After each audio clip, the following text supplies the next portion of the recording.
It's time for us to begin, so the meeting of the Public Safety Committee will come to order. Madam Clerk, if you will reflect that the council members Duvall, Herbert, and Taylor are all present. And we have an agenda this morning that I believe Mullen is going to lead us through most of it. The first one on the agenda. Well, before that, do you want to introduce? Okay. Okay. I can help you with that. All right. Do you want to introduce your new staff member? Yeah.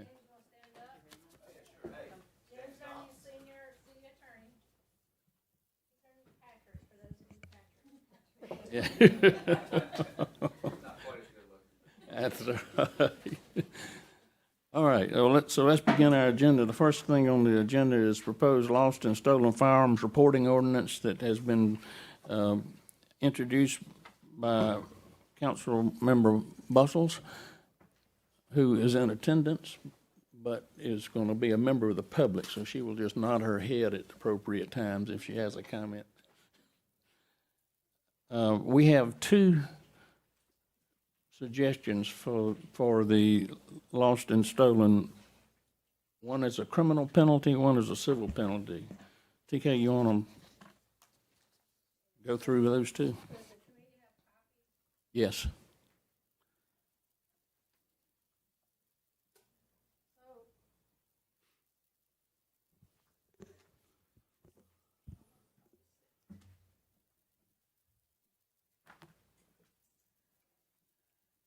So the first one, ordinance number 2260, includes criminal penalties.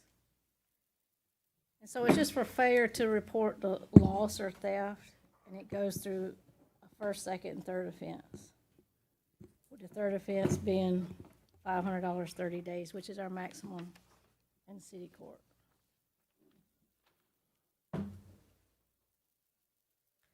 And the criminal offense is a new ordinance for us. The civil offense is amending an existing ordinance. The civil offense is the one that's numbered at top 22-80.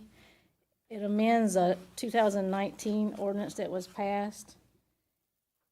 And that ordinance required someone that lost a gun to pay a fee of $150 if they wanted to get the firearm back.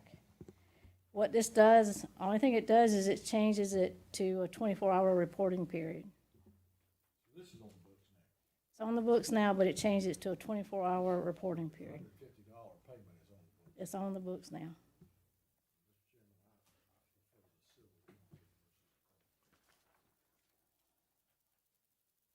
now. I think the council member that produced this is asking for the criminal penalty be applied rather than the civil, a stronger statement of the gun violence.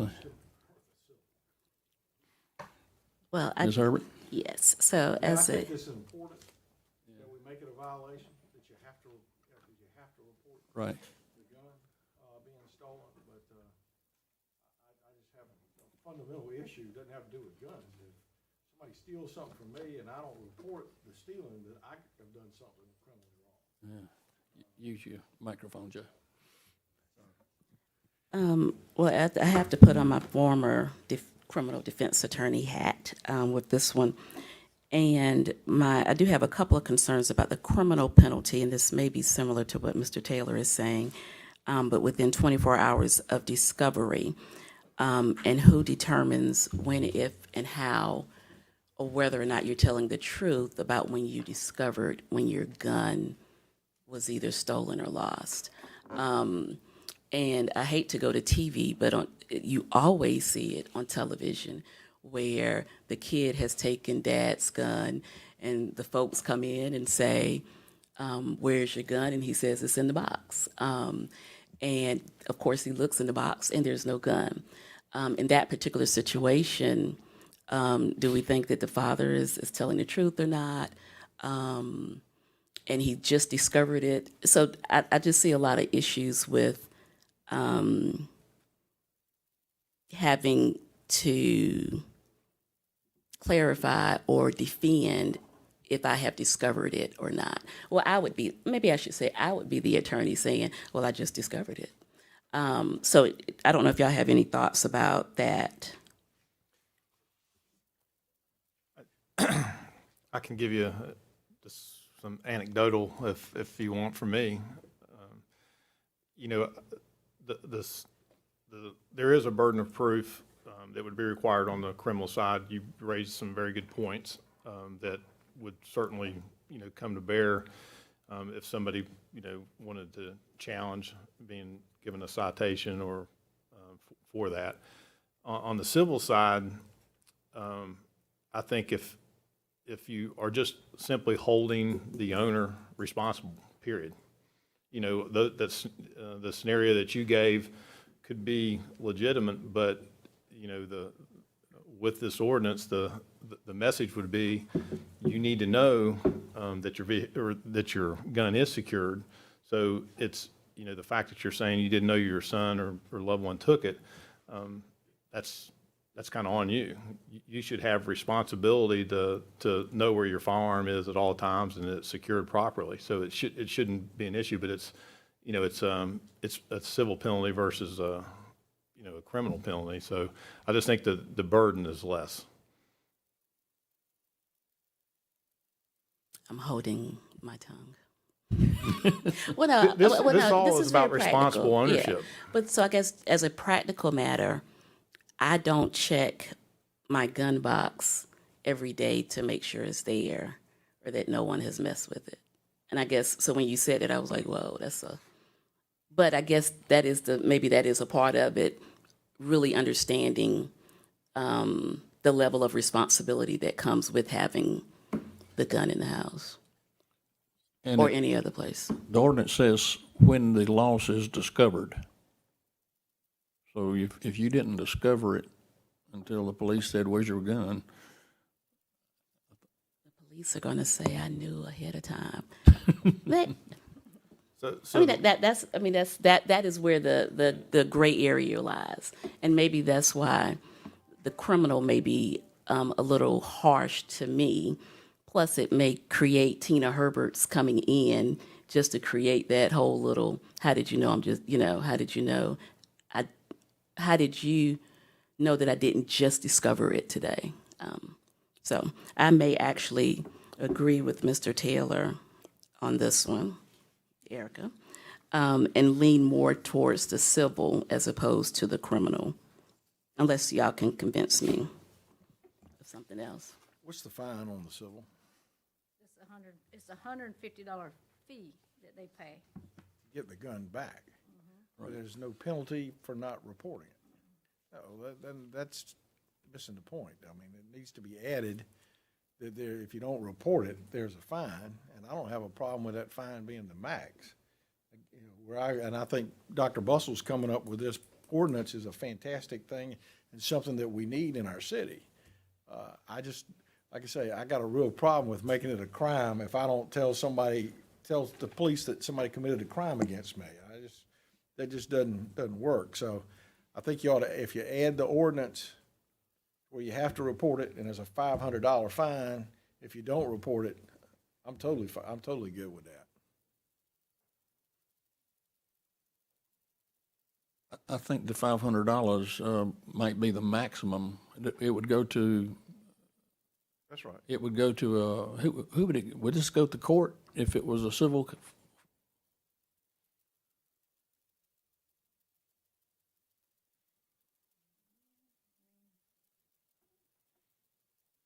Probably go to David. Yeah, that's what I'm thinking. For. Well, it's under offenses, so this looks like, is this not under? It's under a criminal statute, not a civil one.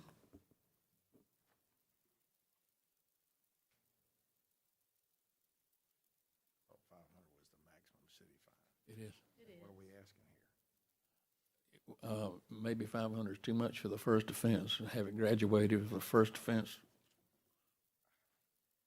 I mean, either you want it reported or you don't want it reported.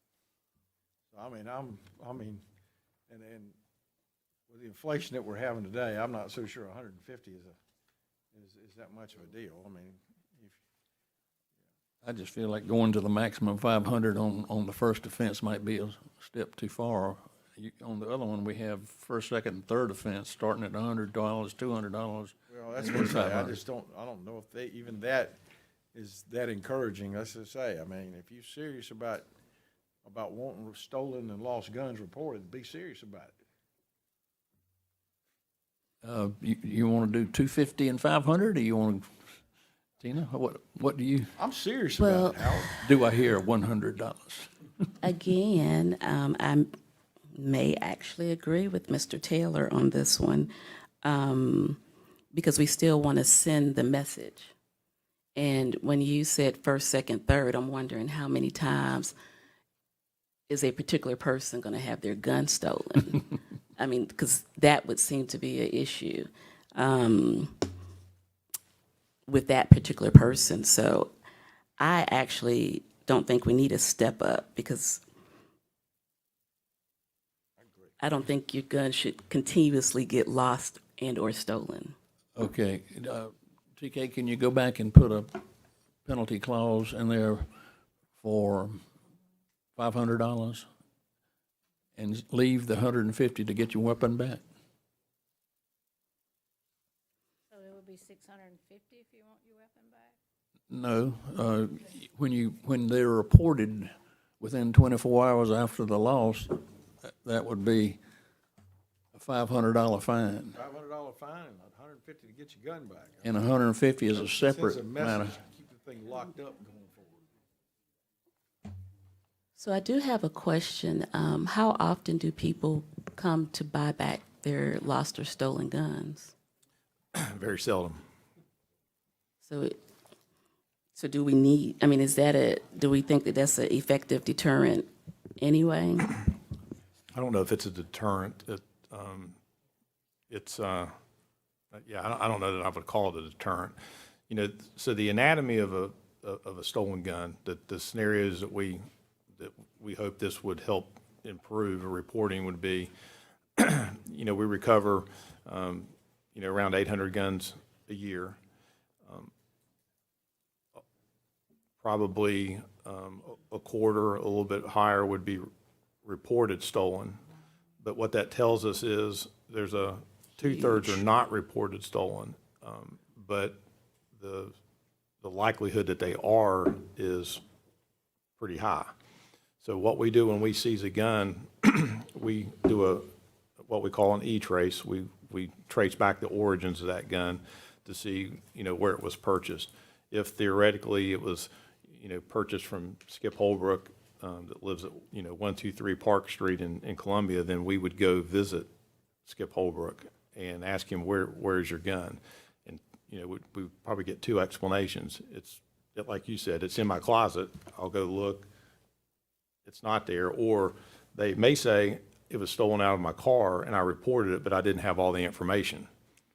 So we'd say, when was it reported? We'd verify that, and that would be in fact. A lot of people have a gun stolen, but they can't tell you make, model, which is what we enter into a national database. And then you also may get an explanation. It was stolen out of a car. I was embarrassed to report it. I thought I'd be in trouble if I, because I left my gun unsecured. So those are different scenarios that contributes to the fact that we have a disproportionate number of guns stolen from cars, oftentimes unsecured, but we theorize that our reporting of lost or stolen guns is not as high as it could be. So, an ordinance such as this, I think, would encourage. Again, we want people to report to us so we can have all the facts to enter it into a national database, so we can hold people more accountable when we find them in possession of a gun, and they shouldn't be in a possession of a gun, whether it's, stolen. So, this is, me, this is a compliance tool. We're asking our citizens, to be good citizens and lock and secure their cars and store and secure their firearms responsibly. And then if something happens, sometimes, out of their control, we just want to know about it. So if a citizen has a gun stolen out of an automobile and reports it within 24 hours, there would be no penalty. That's correct. Yeah, we want reporting. We don't want to, cast a stone for, people make mistakes and, or, they, might forget something. We simply want to know that it occurred so we can enter it into a national database. And one, Mr. Just a Taylor. question to follow up to what you said. If somebody has a gun stolen out of a car and they don't realize it was stolen for a week and then report it within 24 hours, there's no penalty. Right. That's what it says. It's not just 24 hours. And again, I just don't like the fact that we'd be criminalizing Sure. the failure to report other people's criminal activity here. So I support $500. I'd say max the fine out and keep it civil. A comment has been passed up of whether you want to do the civil penalties in stages like the criminal penalties. Or once you get two that you didn't report, then the third time it's criminal versus civil. I can't support not reporting somebody stealing something from me a criminal offense. I mean, Well, I think too, we just have to maybe try it out, because we may be creating laws that may never be used. But I'm actually okay with the 500 because we want to send a message. And then once we get through that discussion, then I want to make sure we discuss how do we notify each and every gun owner of the change in the laws so that they're aware of them. So you want to leave the 150 in and the 500? no. Take the 150 out and just add 500. Change the 150 to 500. That's it? No, 150 is to get your gun back. Oh, no, it's a $500 fine, and then the 150 stays in. That's correct. Right. And I would suggest, so it wouldn't be notifying gun owners necessarily, it'd be notifying citizens, of this, kind of like our Lock It Up, Lock It Up campaign, and then we could reference the new ordinance that requires reporting if a gun is lost or stolen. So Like we're gonna have like a PSA or something. Okay, I think that's the bigger thing, making Yeah. sure, and we probably need to have, take into account a 3 or 6 month hold before we start implementing until we've actually made, because we have to do a campaign to make sure everyone knows about it. At least 3 months of We have Ms. putting it out. Laird and another fine reporter here that I imagine will tell everybody in Columbia about this tonight. Yeah, I just hope they're watching TV. So we can put this on the September 6th agenda? Yes, but before we finalize this matter, Dr. Bussell is asked to speak, and I'm going to use the power of the chair to allow her to speak.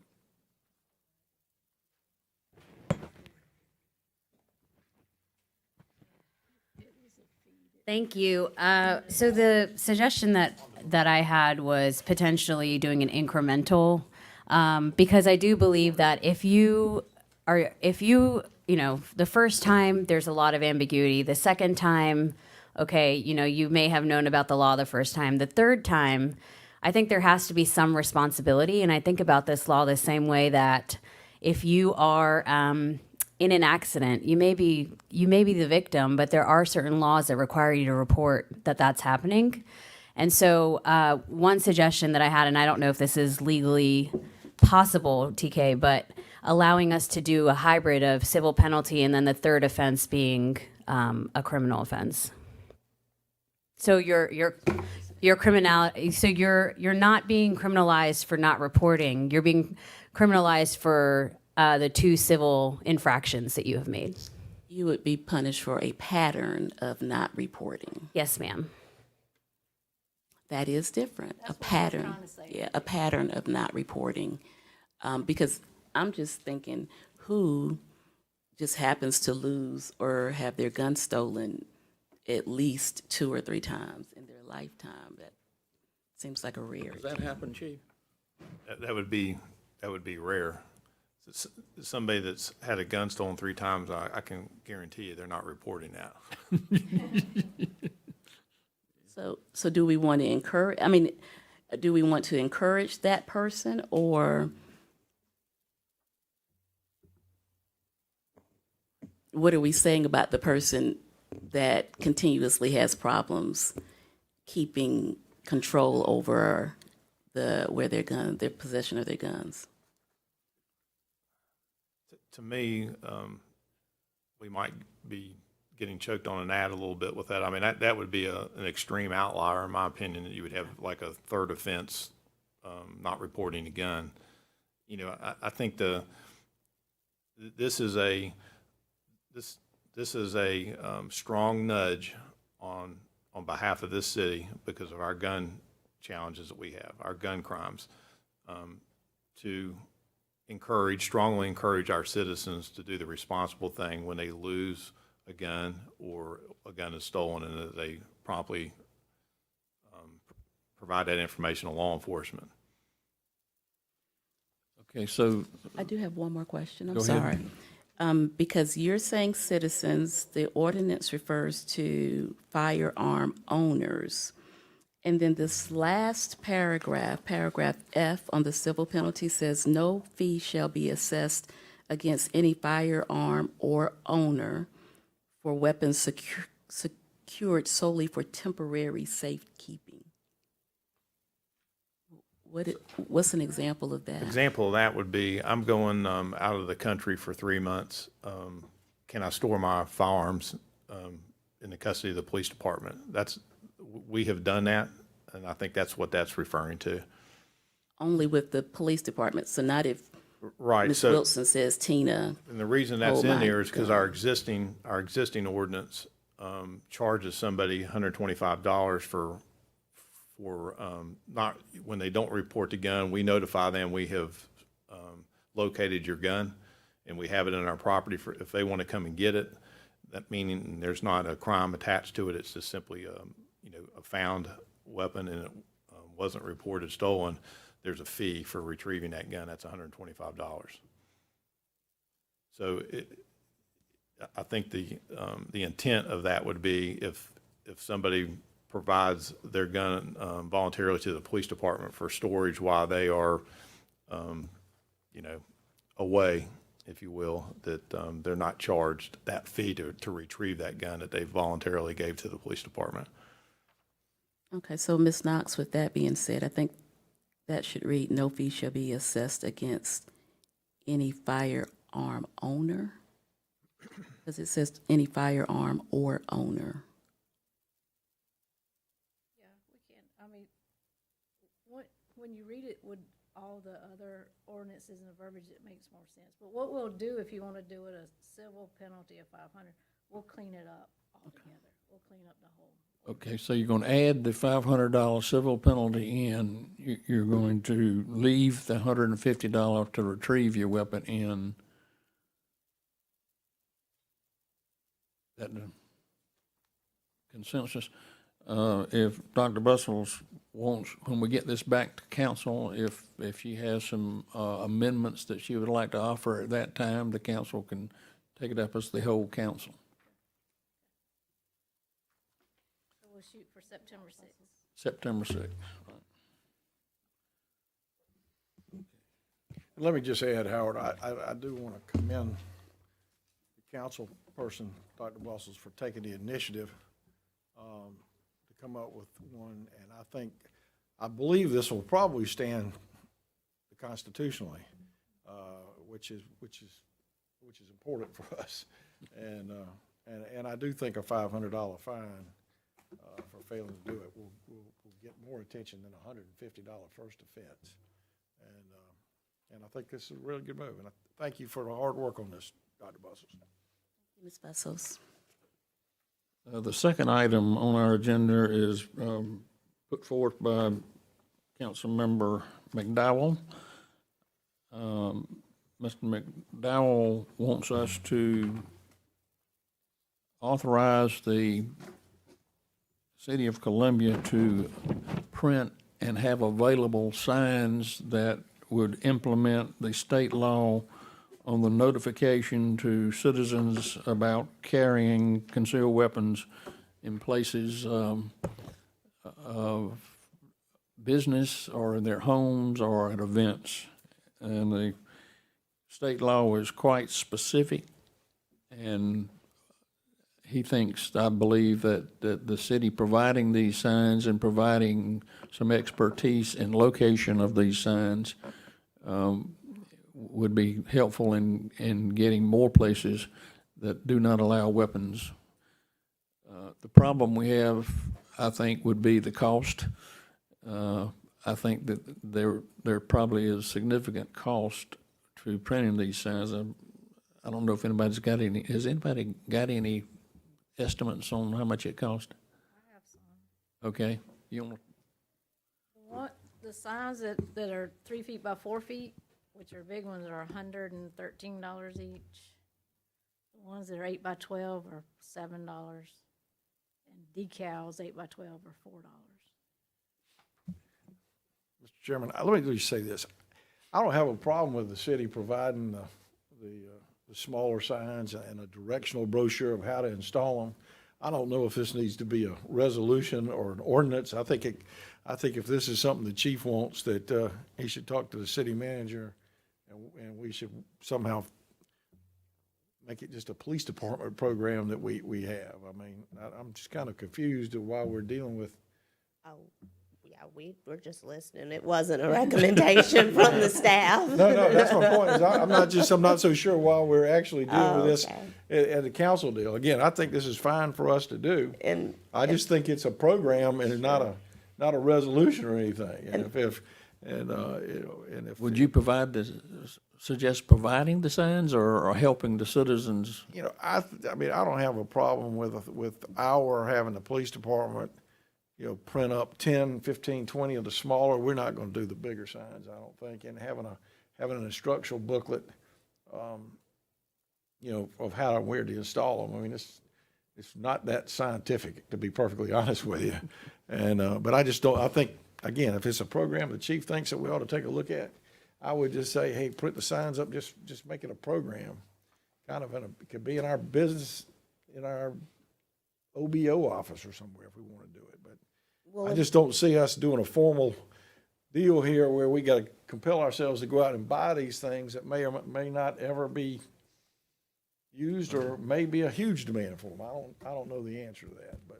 well, I'm not sure of the original intent. I may have missed it in one of the discussions at the council meeting, which I'm sure is maybe where Reverend McDowell maybe discussed this originally. So I apologize if I missed the intent of it. If the intent is to educate and promote the new, what options there are regarding the state law, our sign shop could potentially do maybe 200 signs, and we do just a program, just, when those are gone, they're gone. I mean, I wouldn't, but I don't know if that's the intent behind what you all are trying to do or what he was trying to do, and if it was for a targeted area or if it was certain citizens, so.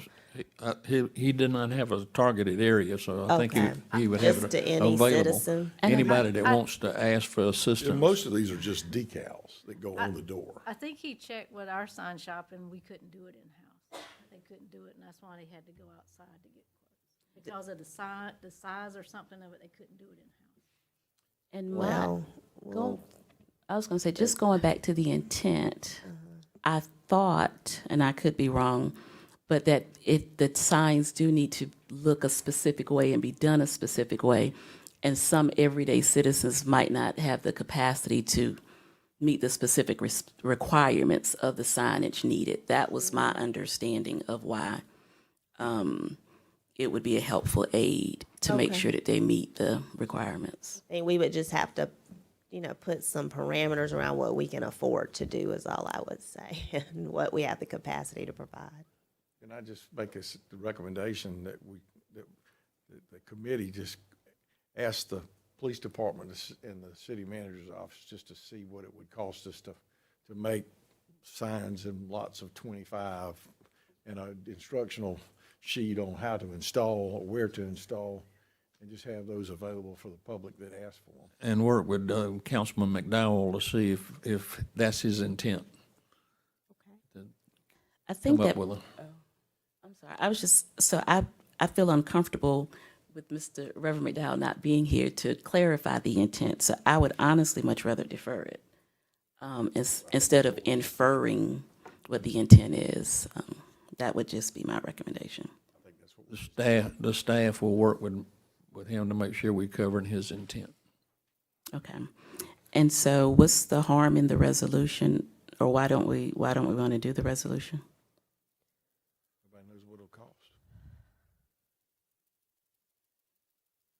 Okay, so we can bring this back after we get estimates.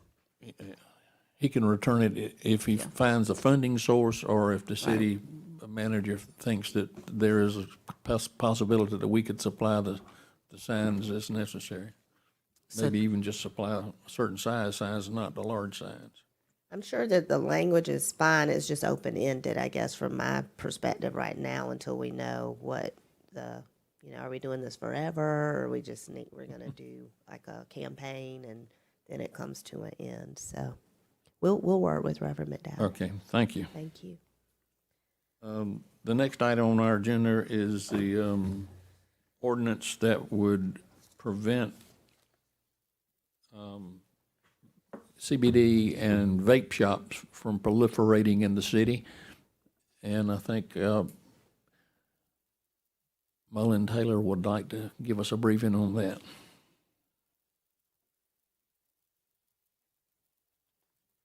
Good morning. Good morning. In your agenda packet, there are two draft ordinances for this committee's consideration. The first one is new regulations concerning smoke or vape shops. It's a text amendment to the city's zoning ordinance. And as a result of that, it would require a recommendation from the Planning Commission and, of course, a public hearing as well. There are procedures within our Unified Development Ordinance for text amendments, and so the ordinance here for your consideration would need to go through that process. Did I make a suggestion? Let's keep them separate, because it's really two different things, right? Yes, I'm only referring to vape shops. Well, no, I mean, we only have one.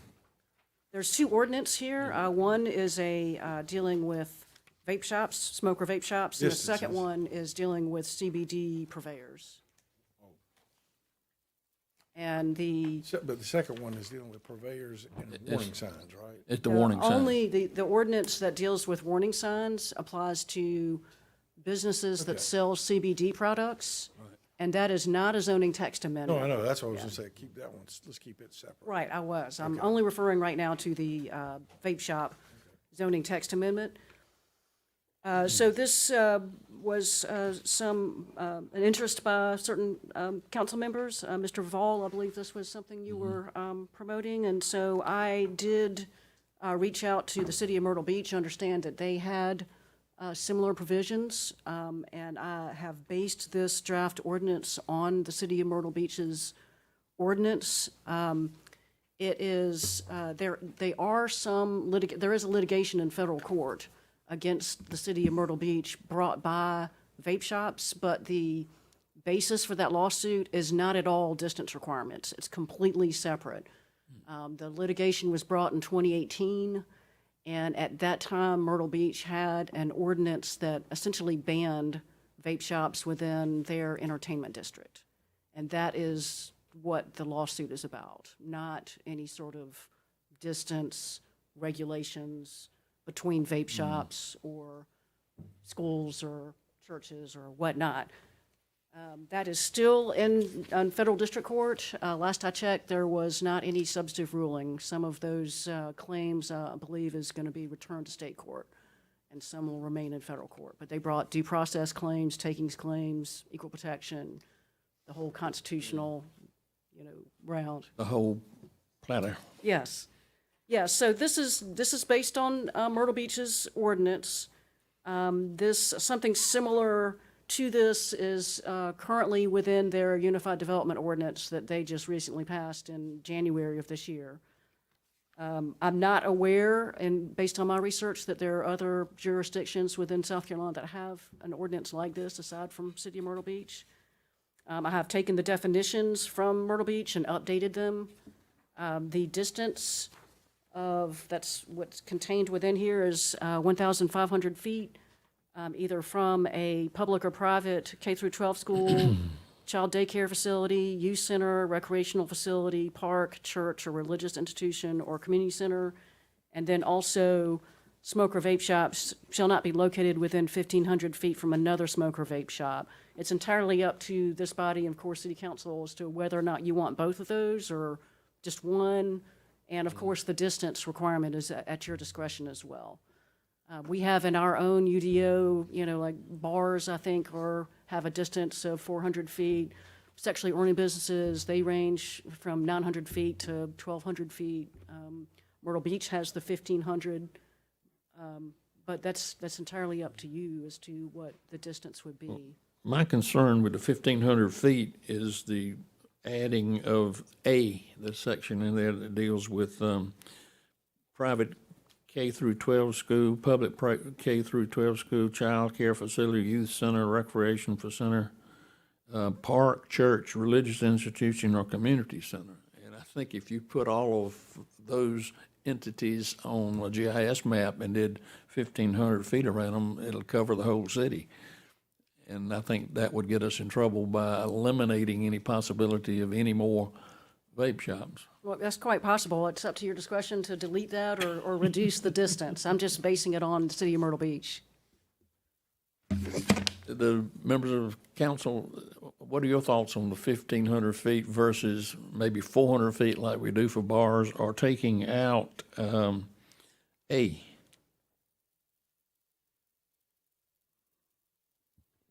I don't feel the need to take out A. Maybe 1,500 feet to some would be too much. One other point I'd like to make is this does not apply to existing smoker vape shops. Yeah, the ones that are there are grandfathered in until they Correct. leave. They would be subject to the non-conforming uses section of the That's right. UDO. If ownership changed, does it have any effect? No. So if one closed, one could open right back up in that spot. Oh, okay, I see what you mean. I mean, if there was a smoke shop that closed down and then there was another smoke shop that opened, It would be subject to this. I Once it believe closed, so, yes. So the existing shops would not be required to comply with the distance requirement. How do y'all feel about taking that down to 400 feet like we do for the bars and leaving in A? So you would still have all those exemptions, 400 feet from those things like churches and schools and all, and 400 feet from an existing vape shop. We do guns at 1,000 feet. Do I hear 750?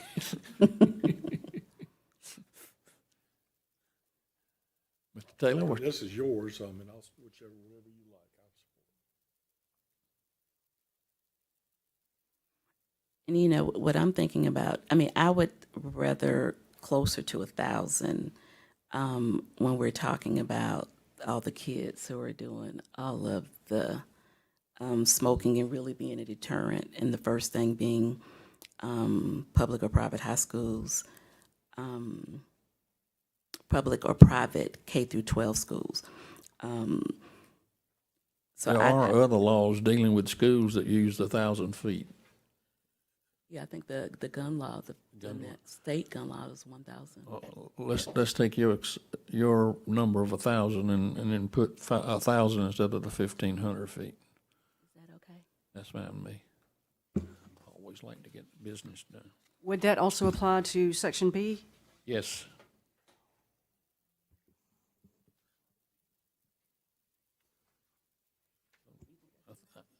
It's 400 feet for a bar. Let's do 1,000 in both of them.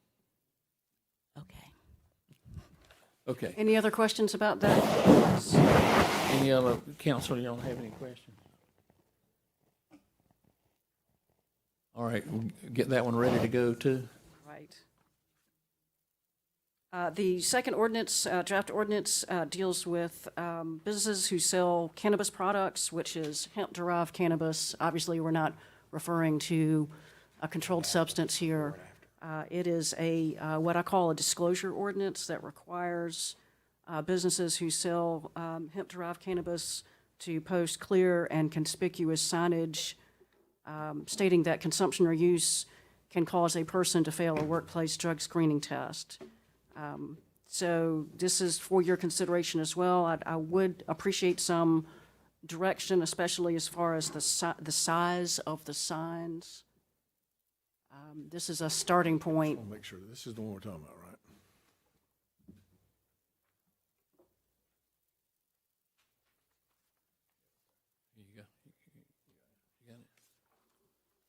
No, I think, frankly, there have been editorials in the paper and letters to the editors from school teachers and principals that these Delta 8 products, and I'm seeing signs for Delta 9 now, are causing real issues in our schools.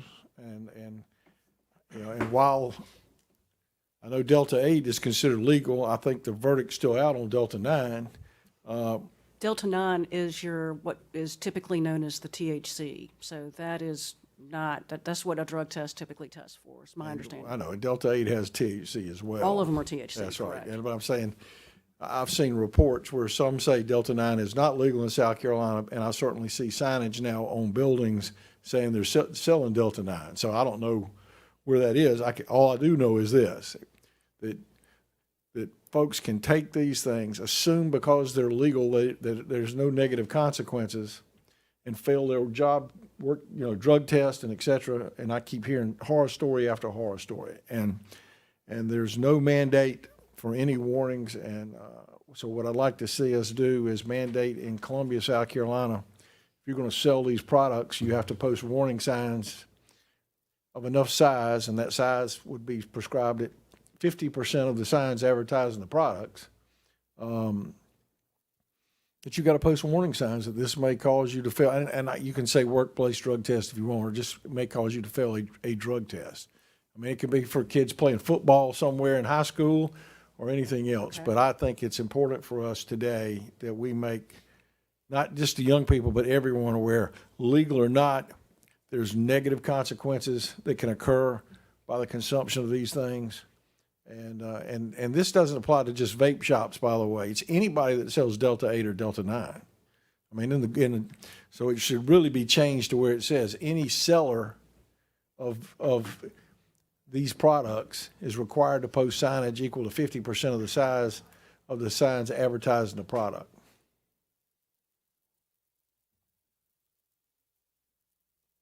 How do you measure, is it just the signs? Square inches. Well, I know, but it's just the signs that are advertising Delta 8, Delta 9, or is it all the signs that they have up in the store? I would say it's any sign that deals with the sale of a cannabis product. So if somebody, if they, no offense to anybody, if they've got a 3x3 sign up, then it would require an 18-inch by 18-inch warning sign. I mean, again, it's like we were just talking about. This is serious stuff, and when the implication, or not the implication, when the reality of it is this stuff is, at least the Delta 8 is legal. I mean, we need to take the responsibility that there are negative consequences, and frankly, for the language, for the warning side, I mean, whether you'd like to go to the ADOS or another state agency that deals with those things to make, DHEC, whoever it is, to make the recommendation for the language on the signage. But I just think it's important that we tell, and I'm particularly concerned with the young people in Columbia, to be perfectly honest with you. I mean, there was a letter to the editor back toward the end of school, I think, from a principal and a school district talking about kids doing it at school.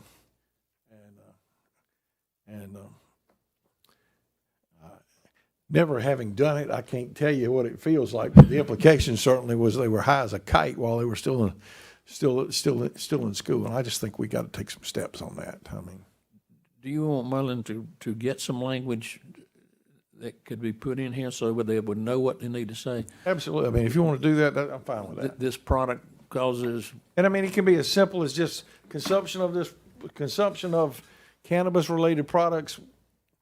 I mean, I have Will to tell make you, you from what high. I'm seeing, will cause you, not may cause you, to fail a drug test. the drug test is what you're primarily looking for, warning them that if they. Absolutely. Well, I mean, I'm not looking to replicate the warning sign that the federal government requires on a pack of cigarettes, but my point here is, I just think we need to tell, especially our young people in Columbia, that if you do this stuff, something bad can happen to you. You can lose your job or anything else. And it's not just it's not just the young people. I mean, again, when you're selling something that's implied to be legal, and you do this thing, think you're doing anything wrong, and you get called in for a random drug test at your school or your job. And I think it's probably a shock to a lot of young people when they get called into the boss's office and they get told they failed a drug test and they are suspended from or either fired, and they say, I haven't done anything illegal. Well, the business owner or the school principal can't make a spot judgment whether it was illegal or not. It's THC is THC. Yeah. So let's just let these folks know that if you buy it, be careful. Well, and if you'll add some suggested language and run it by Councilman Taylor and get it ready for our next council meeting. So the direction I have is to look to an expert agency possibly for suggested language that would be the disclosure. I've already deleted the workplace, so it would be a drug screening test. Yeah, and we can make it just as simple as may cause you to fail a drug screening test. And if there's an agency out there that would like to recommend something, we're happy to entertain that. How All right. about that? And the signs must be equal to 50% of the size of the purveyor's signage advertising the product. Right. Advertising cannabis products, yeah. Okay. One final note on this, once this gets to city council, this is deemed to be commercial speech. So there are some possible First Amendment implications to this ordinance. So if there's a need for executive session as this progresses, I just want to give you a heads up. Well, what I would say is I believe Mr. Duval, I think most of the committees, and I don't know about public safety, have gone to a standard committee day. Yes. And and Tuesdays, usually it's the second Tuesdays of the month. We're the fourth. We're the fourth Tuesday. All right, so will we have another committee meeting on the fourth Tuesday of August, or will we put it off till the fourth Tuesday of I'll September? have to ask my clerk. Point making it simply this: just you bring the changes back to the committee at the next meeting. We won't go straight to council. All right. We'll come back to the Okay. committee and vet it at the committee, and then the committee will make the recommendation. Now, back to the vape shop, now that is, we do have a a resolution rather, that is also, I believe y'all have a copy of that, and we're looking at that ordinance going to the next full council meeting. Yes. Wait a minute, that one has to go to planning commission, right? It does. Okay, so it doesn't go to council. Or you want to go to council and then down to the planning commission, or what?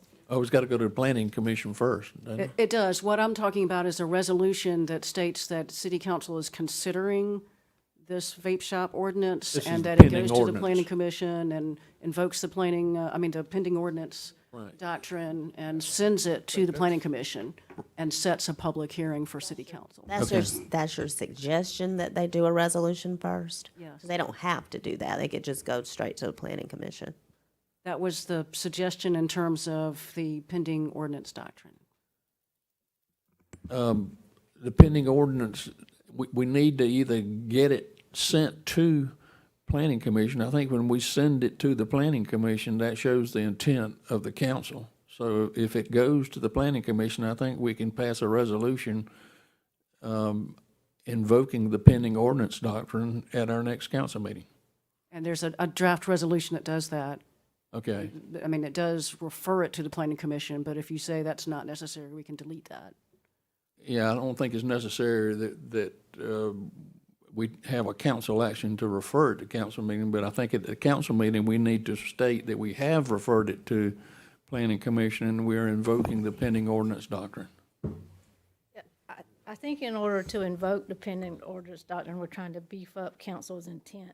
We have to show that there is an intent to eventually pass this ordinance in order to do the pending ordinance doctrine. So you say we send our recommendation at the next council meeting, get the council to vote to send it to the planning commission?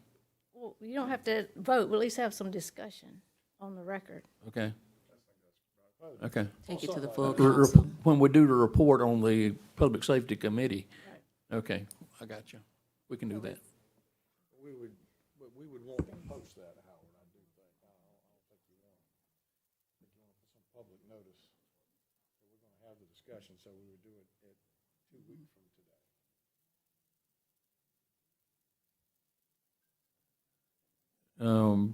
And why? Don't you think, you don't think then that you need to post it on an agenda so people see that we're going to discuss it? Yeah. Okay, we can I do mean, that. if you all if you all are gonna follow that path and not just go straight to planning commission, then you probably need to wait to the first meeting in September and actually have the resolution you were suggesting on the agenda, because otherwise, I think you're gonna be experiencing people saying they didn't know or they didn't hear about it if it's not. That's why I asked TK to do that, whatever you call that motion that goes along with it, then I absolutely think you gotta Yeah, okay, post it. we can do it. So first meeting in September. First meeting in September. September 6th. Okay. What did we decide on having a meeting on the fourth Friday? Gonna skip to this Friday, this fourth Friday, and go to September? Thursday, please. Tuesday, Tuesday. fourth I Tuesday. said Tuesday a minute ago, y'all said Thursday, and now we're at Friday. I mean, It's Tuesday, fourth Tuesday. September. Okay, at that meeting, we will continue down our list of things that have been referred to us, including the nuisance ordinances that have been referred to us and several other things. TK, do you remember what the other things are that have been referred to? Yeah. Nuisance ordinances. Okay. Chief, while we're in session here, would you have anything to say to the Public Safety Committee? Yes, sir. Thank you, Councilman Duvall. I'll briefly just give you a year-to-date summary of crime in Columbia, if you'd like. Okay, sure. So we have some good numbers to report, and one concerning number that I'll talk about a little bit. Just for context, we every week we hold staff meetings to discuss crime trends, and we look at three specific sets of data as we're looking at all of our Part 1 and crime offenses. We look at a 1 week trend and a 4 week trend, and then we look at year to date, and we make operational decisions based on trends. We also look to see where our prolific offenders are, whether they're violent offenders or property crime offenders, and of course that plays into our strategy as well. And what I mean by that is oftentimes when we have a rash of break-ins, whether they're residential or car break-ins, you can go to the public index site with the jail and see who's in custody and who's not, and where their areas of operation are, and you can typically narrow your focus pretty quickly on who's out and what's going on. So I say all that so to date, our homicides are down 29%, rape is down 32%, robbery is down 12%, burglary is down 19%, and in the last 4 weeks, it's down 51%, and auto breaking is down 31%. That's significant, and I would be remiss if I really didn't commend our citizens. At every opportunity that we have, whether it's a neighborhood meeting or in interviews that we have with our media, we stress the importance of securing your vehicles.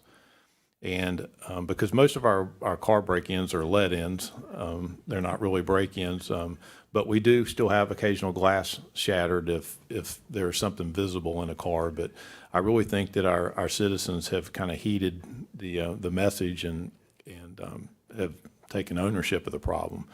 I say a lot, especially as I'm speaking in the business community, when people are looking to relocate a family or business, they look at crime, schools, and taxes usually. And when you look at crime, it means something if you see a high property crime rate. And we know that we, as citizens, can immediately affect that number for the positive just simply by locking a car. That really skews our numbers in terms of property crime. So we're really pleased with that trend. So if I break that down even more so, which is what we do with our violent crime, we've had 7 gun murders to date, and that's down 2 from last year at this time. What continues to be an area of concern for us is what we refer to as our aggravated assaults, and that also could be considered essentially your non-fatal shootings. Those are up 22%. And in particular, which equates to about probably about 30 incidents that's higher. The reason that's a significant number is 2 things. One, that's we're at the mercy of where the person's hit and them seeking medical attention and surviving that gunshot wound. So it's just really grace of God that we haven't had more fatal shooting victims based on the number of shootings that we have had. And the other problem that we have with non-fatal shootings, especially if they're not life-threatening, is there typically is going to be retaliation. So we have not very good cooperation in non-fatal shootings. We tend to have good cooperation on fatal shootings, and we're able to clear most of those, but our non-fatals prove to be challenging in terms of solvability at times because, people want to exercise street justice, if you will. So that's really an area of focus for us is on our non-fatals and our prolific offenders that, we rank and we really provide focus. ShotSpotter remains a technology that we embrace. We've had 785 alerts to date. In that ShotSpotter zone, we've had 3 people fatally shot. We've arrested 12 people, and we've seized 23 guns as a result of an alert. But most importantly, it puts us in a neighborhood, on a street, every single time there's a reported gunfire. And I think that provides a sense of confidence with our citizens that we are going to come every single time, and we take every shooting serious. We're able to collect very valuable ballistic evidence at those scenes because of the alerts. And again, we are a CGIC site, one of just a handful in the country, and we are at the top of many categories when it comes to the crime gun intelligence unit and using NIBIN technology in terms of the volume of entries that we make that connects crime guns to crime scenes. So we're very proud of that. We entertain a lot of outside agencies that come to look at our crime gun process and how we investigate and triage our shooting scenes. The 700 number that you had a minute ago from ShotSpotter, is that from January 1? Yes, sir. Isn't that up from last year? No, that's consistent. We are averaging right now 23 alerts a week. At one point it was 31 alerts a week at the highest. So the alerts are consistent. But what I really look to is when we have an alert, are we getting that companion phone call to 911? And we are. That continues to improve. We talked often when we first onboarded this technology is you would get the alert and you would not get the 911 call. So I think we're improving confidence in the system and confidence in us by receiving the 911 call also. Chief, with the shot spotter, I've gotten a couple of calls, I think from Northwood Hills, about hearing gunshots and thinking they're in that area, but it not being picked up on shot spotter. Do we have any idea about what could be causing that, or? Because I also know it's hard to tell where. No, I'm familiar with that situation. Right. Those alerts are outside of our coverage area and not in the city. Okay. Well, that's a real simple answer. Okay. Are you done, Chief? Or do you have Yes, ma'am. additional? He's probably not expecting me to put him on the spot just yet. We were going to talk with you all about this later today, but some executive decisions had to be made and were made yesterday evening. So I wanted Chief to go ahead and alert the Public Safety Committee, since y'all are meeting today. It was timely to something that occurred last night. And I think it's going to help, and I support it wholeheartedly. Thank you. So I see that Dr. Bustles, I think, stepped out, but one of the things that has been an ongoing problem in one of our homeless task force meetings. I was alarmed to see this, but in reviewing the 2013 strategic plan, it talked about a problem business on North Main Street, and we started looking into that business again this year after just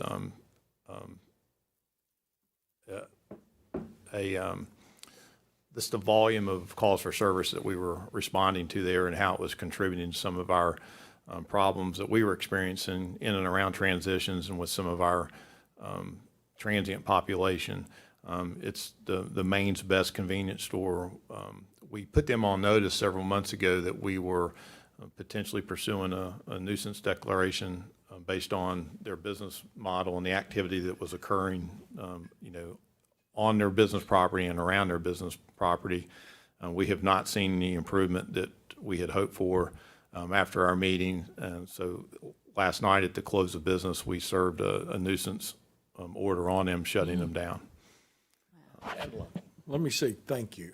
Good job. I mean, taking these actions on these businesses that prey on the downtrodden is something that we've needed to do for a long time, and I am proud of both of y'all for taking this effort. I think it will make that neighborhood a heck of a lot safer. It'll improve the commerce and the economy and improve the quality of life for folks, and I fully support what we need to do in those areas. And again, I think on behalf of the people that live in that area, let me just say thanks. I know that's your district. Oh, yeah, absolutely. But I agree with you, and the number of calls and complaints that we get about what can we do, I'm glad that we were able to make that move. Well, it was a team effort. We worked very closely with legal, and when we presented the case to Ms. Wilson, she didn't hesitate for a second to, tell us to execute on it. And we're going to hold our businesses responsible, whether it's an alcohol establishment or a convenience store. We've got some other ones. I'll just throw it out there that they're on our radar. If they don't improve, we're going to take the same action.